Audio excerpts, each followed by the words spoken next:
Today is Friday, the 24th of February, 2023, which marks the one-year anniversary of the special military operation in Ukraine. 1 year ago exactly, Russian forces crossed into Ukraine in order to put an end to the ongoing conflict that began almost exactly 8 years previous. Contrary to the narrative, Russia did not start this war. They intervened in order to put an end to it. After 8 years of hostilities, causing the deaths of thousands of soldiers, militias, and civilians, and failed negotiations, Moscow was left with no choice but to send in the military. However, even this wasn't a fully mobilized invasion force. It mostly consisted of units from Russia's Peace Corps, which is the equivalent of a territorial defense force, and not the regular army.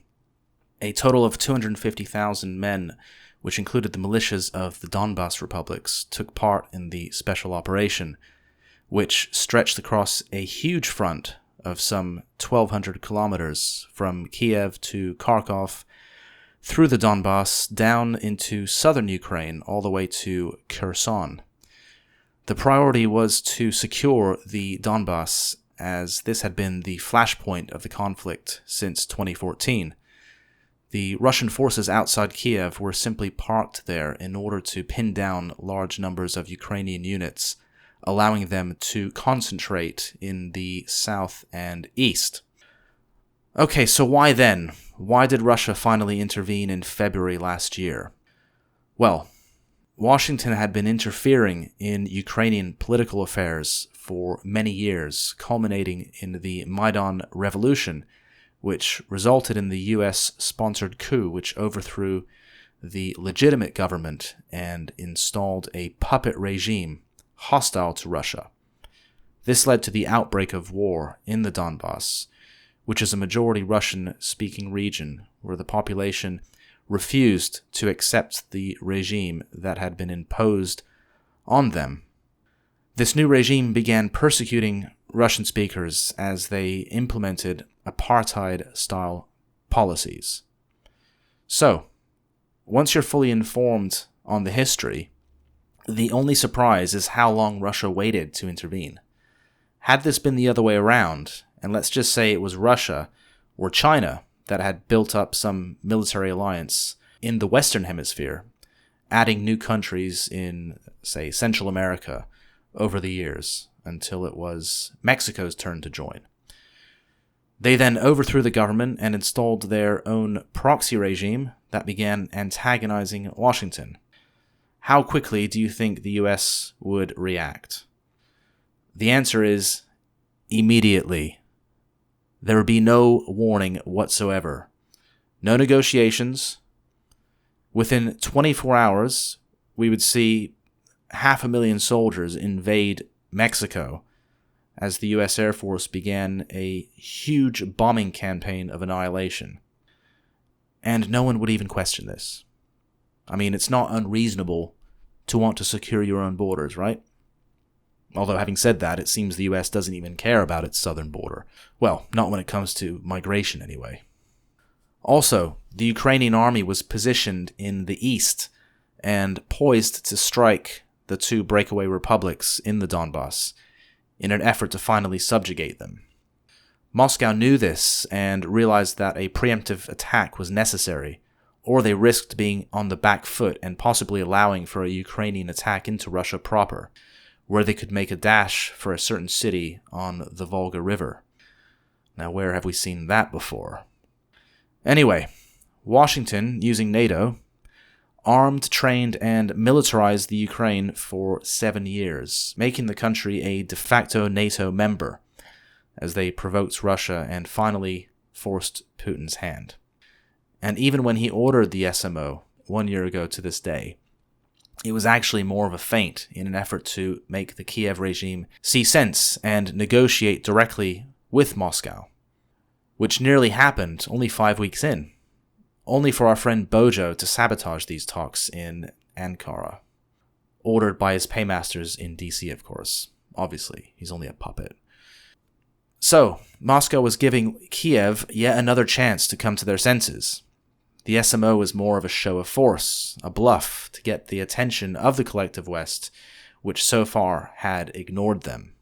Unfortunately, the Kiev regime has zero autonomy and has no say whatsoever in this.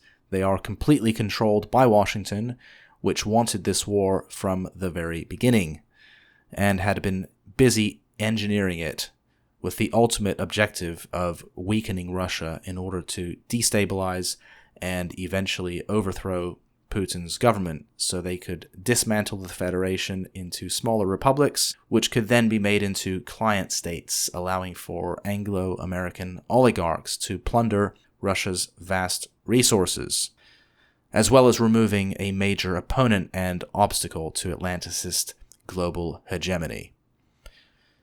So in April and May, the conflict was centered around Mariupol as Chechen fighters helped liberate the city from the Azov battalion. Further Russian gains were made in Lysychansk and Severodonetsk throughout the summer.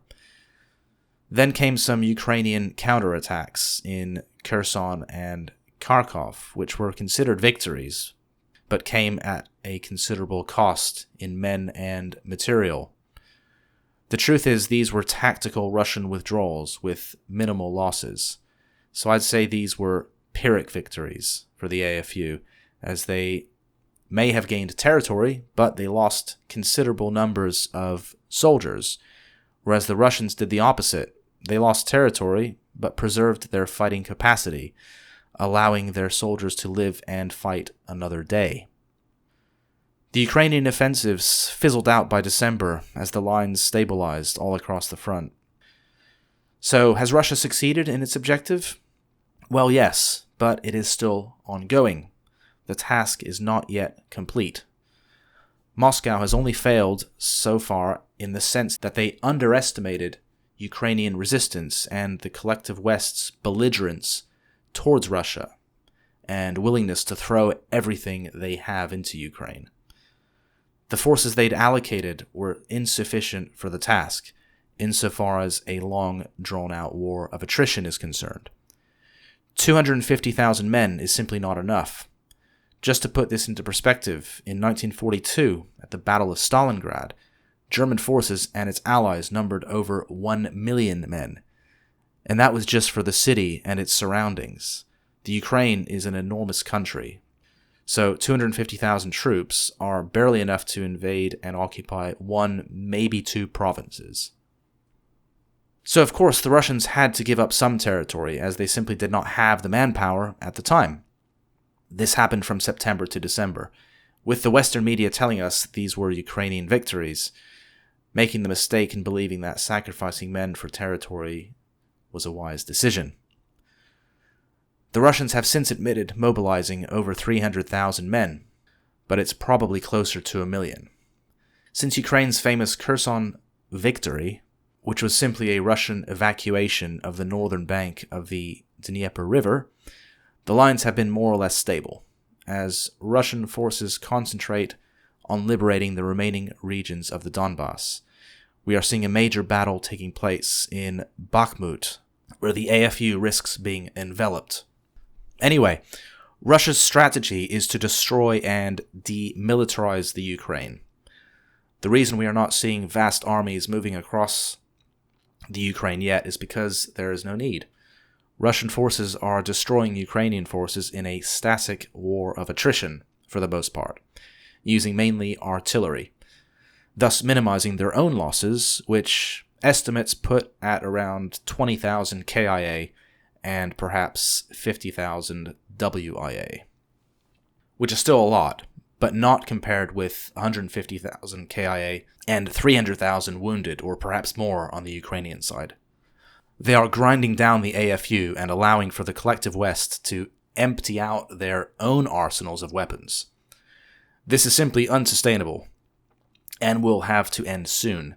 Once the AFU is out of weapons and manpower, it will no longer be an effective fighting force. The Russian army will then be able to march across the entire country nearly unopposed, and remove the Washington-controlled Kiev regime and install their own, which will hopefully end this conflict. But I suspect it will continue as Washington hoodwinks Warsaw into stepping up and taking the relay stick from Kiev. We shall see.